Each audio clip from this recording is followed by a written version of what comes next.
انتي السيئة في رواية احدهم ماشي يتكلم عليكي وناس قاعدة تسمع له ومصدقين وشايفين انك وحشة وزي الزفت. تعملي ايه بقى؟ تحطي سان سكرين 50 اس بي اف يكون نص ساعة قبل ما تتعرضي للشمس، وتدلكيه في البشرة كويس عشان تأكدي ان مفيش اي وايت كاست. كولر كوركتور حلو لما ما تكونيش نايمة كويس والهالات السوداء زيادة شوية.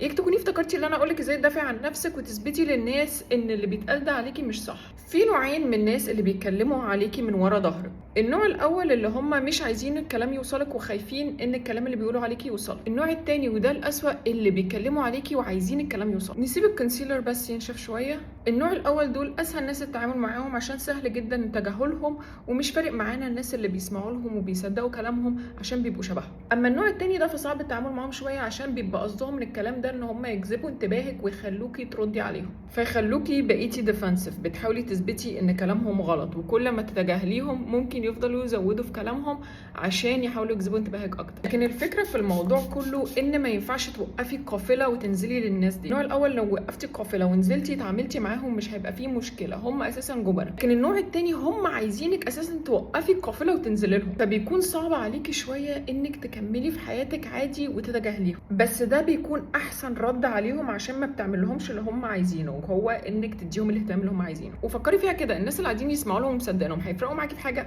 بالعكس، ده عملوا فيكي معروف كبير ان هم قدروا يخلصوكي من ناس انت مش محتاجاهم في حياتك. افتكري الاغنيه اللي بتقول I don't care who talks behind my back cause bitch know better than to let me hear. لو كانوا جامدين قوي كده كان جم قالوا لك الكلام ده في وشك. واعرفي حاجه، لو انت مش ناجحه وزي القمر وغيظاهم ما كانوش هيقعدوا يتكلموا عليكي من ورا ظهرك. انت عايشه في دماغهم رنت فري، وهم حتى ما بيجوش على بالك بالصدفه.